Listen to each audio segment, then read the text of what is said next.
நல்லாட்சினா எடப்பாடியார்தான். வணக்கம். இன்றைய மாவட்ட செய்திகள். கொடைக்கானல் வெள்ளி நீர்வீழ்ச்சி பகுதியில் தேர்தல் பறக்கும் படையினர் வாகன சோதனையில் ஈடுபட்டிருந்தனர். தென்காசி பாவூர்சத்திரம் பகுதியிலிருந்து வந்த 5 டூரிஸ்டுகள் திரும்பி சென்றபோது வாகனத்தை நிறுத்தி சோதனை செய்தனர்.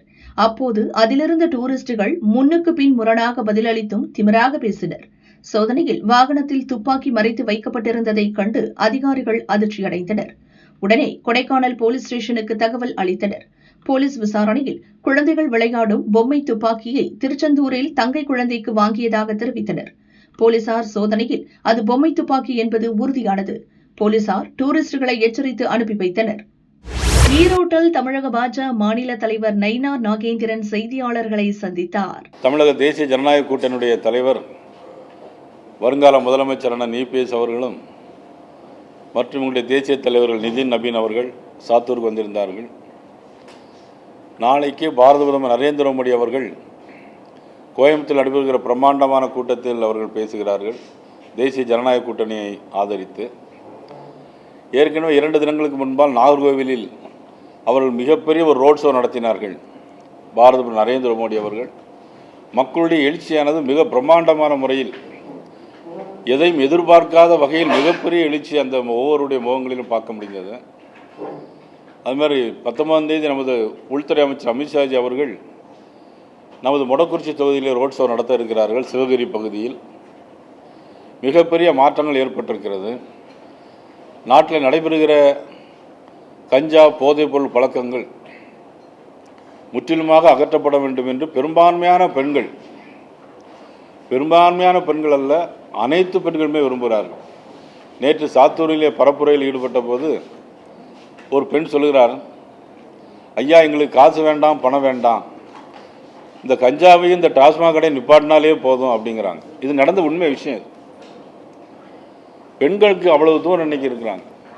அதனால தான் பாராளுமன்றத்தில் பெண்களுக்கு 33% இடஒதுக்கீடு கொடுக்கணும் அப்படிங்கிற காரணத்தினால தான் பாராளுமன்றத்திலேயே அவர்களுக்காக இடத்துக்கு ஒதுக்குவதற்காக ஒரு வரைமுறை திட்டத்தை நமது மத்திய அரசு, பாரத பிரதமர் நரேந்திர மோடி அவருடைய தலைமையிலான மத்திய அரசு அது ஏற்பாடு செய்திருக்கு. எதுக்கு எடுத்தாலும் ஒரே எதிர்ப்பு போராட்டம். இந்த 5 வருஷமும் அவர் மக்களுக்கான திட்டங்கள் எதுவும் ஏற்படலை.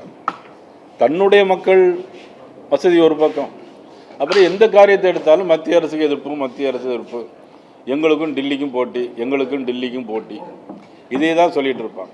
எல்லா மாநிலங்களும் சீராக கூட்டப்படுகிறது. நாங்கள் டெல்லிக்கு எதிராக போராடுவோம், எங்களுடைய பழைய சுயரூபத்தை காட்ட முடியும் அப்படின்லாம் சொன்னால் அப்போ அவங்க என்ன பழையபடி ரவுடிசம் பண்ண போகிறாங்களா? ஏற்கனவே எங்களுடைய தொல்லை தாங்க முடியல. டாஸ்மாகும் கஞ்சாவும் அது பயன்படுத்துறதும் எல்லாம் பண்ணுறதுமே எல்லாம் திமுகவை சார்ந்தவர்கள் தான். ஆக இது ஒரு ஏமாற்று வேலையை இந்த திமுக அரசாங்கம் இன்னைக்கு கையில் எடுத்துக்கொண்டிருக்கிறது. உலகம் பூரா இன்னைக்கு போர் நடக்குது.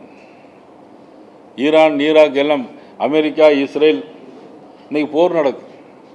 ஆனால் இந்தியா மட்டும் இன்னைக்கு அவ்வளோ அமைதியாக இருக்கு. வளைகுடா பகுதியில் வேற எந்த நாட்டு கப்பலும் அனுமதி இல்லை, ஆனால் இந்தியா கப்பலுக்கு அனுமதி. ஒரு வாரத்துக்கு முன்னால் ஒருத்தர் ஏதோ எழுதியிருந்தார், ட்விட்டரில் பார்த்தேன்னா. ஆக ஈரான் நாட்டுக்கு மேலே அங்கே ஒரு விமானம் பறந்துட்டுருக்கு. அப்போ ரேடாரில் செக் பண்ணி பார்த்தா அது ஏர் இந்தியா விமானம், வேறு எந்த விமானம் பறக்காது எந்த நாட்டின் மீது.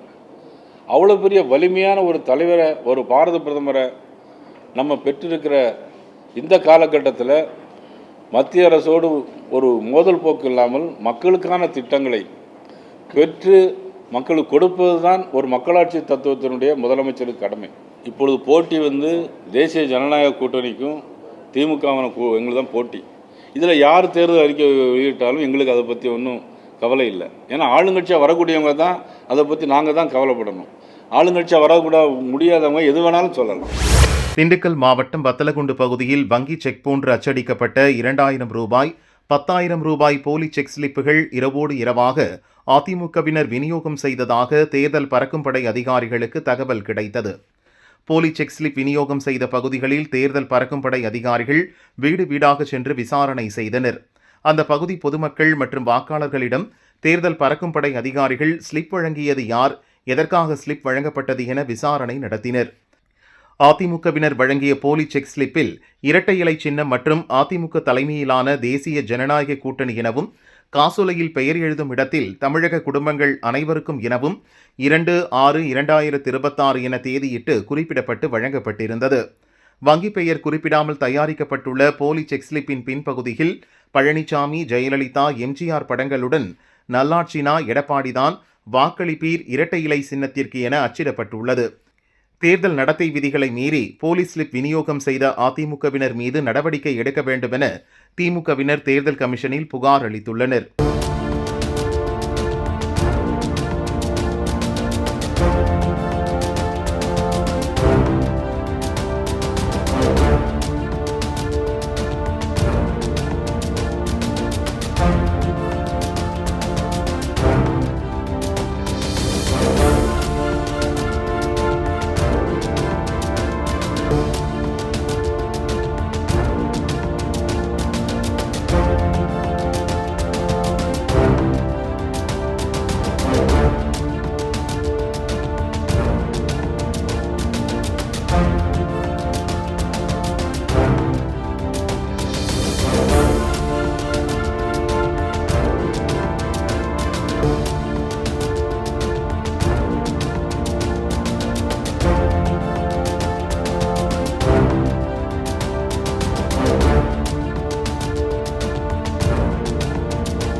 சிவகங்கை மாவட்டம் காரைக்குடியில் முன்னாள் மத்திய அமைச்சர் ப. சிதம்பரம் செய்தியாளர்களை சந்தித்தார்.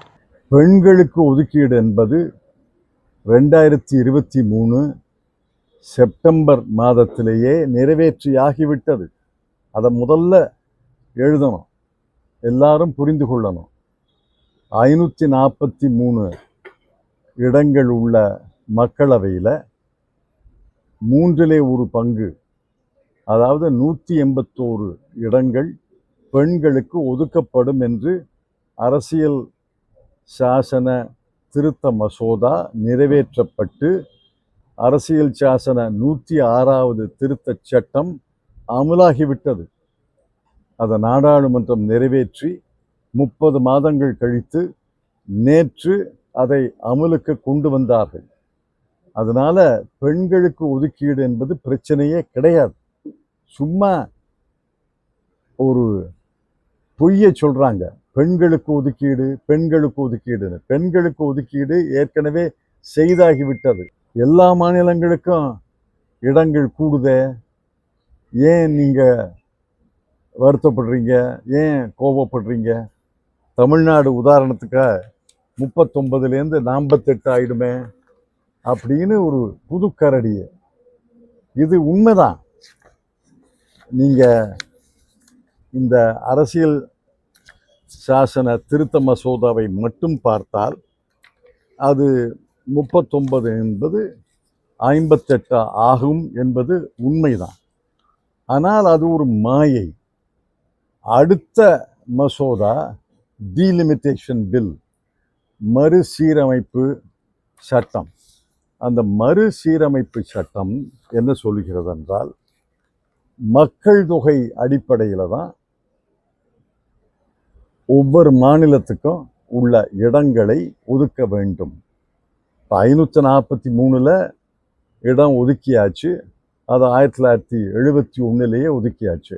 அதில் தான் தமிழ்நாட்டுக்கு 39 இருக்கு. இப்போ எந்த மக்கள் தொகை கணக்கெடுப்பு எந்த சென்சஸின் கீழ் ஒதுக்குவார்கள் என்று தெரியல. அது அரசே தீர்மானிக்குமா? அரசு தீர்மானித்தா கடைசி சென்சஸ் 2011, அதுக்கப்புறம் இப்போ 2026-27 ஒரு சென்சஸ் எடுப்பாங்க. ஒன்று 2011 சென்சஸ் அல்லது 2016 சென்சஸ் அடிப்படையில் தான் இந்த மறுசீரமைப்பு கமிஷன் அவர்கள், அந்த 3 பேர் கமிஷன் மாநிலங்களுக்கு இடங்களை ஒதுக்க வேண்டும். ஆனால் அது மக்கள் தொகை அடிப்படையில், மக்கள் தொகை அடிப்படை, அதாவது ஒரு மனிதனுக்கு ஒரு ஓட்டு மக்கள் தொகை அடிப்படையில் பிரித்தால் தமிழ்நாடு 58லேருந்து 46 அல்லது 47க்கு வந்துடும். எதிர்த்து பேசிய கட்சிகளுடைய எண்ணிக்கை நேற்றே 180 என்று எனக்கு செய்தி வந்திருக்கிறது. நண்பர்களோடு பேசினேன். 180 பேர் நாங்கள் இருக்கோம். அது 180 என்பது 190 கூடுமே ஒழிய குறைவதற்கு வாய்ப்பில்லை. எல்லாரும் டெல்லி வந்து சேர்ந்து விட்டார்கள். நாடாளுமன்றத்தில் நேற்று இரவு இன்று காலை நிச்சயமாக கலந்து கொள்வார்கள் என்ற நம்பிக்கை எனக்கு இருக்கிறது. 180 190 எதிர்த்து நாடாளுமன்ற உறுப்பினர்கள் வாக்களித்தால் இந்த மசோதா நிறைவேறாது. எடப்பாடி பழனிசாமி அவர்கள் ஆதரிப்பது அறியாமையா அல்லது அச்சமா என தெரியாது. நான் சொல்றது கணக்கு. இதற்கு எதிர்கணக்கு யாராவது சொல்ல வேண்டும். அதை பாராட்டுறேன். எங்கள் குரலை அவர் ஒலித்ததற்காக நன்றி சொல்லுகிறேன். திரு சீமான் அவர்கள் சொல்வதற்கெல்லாம் எனக்கு பதில் சொல்வதற்கான அறிவு கிடையாது.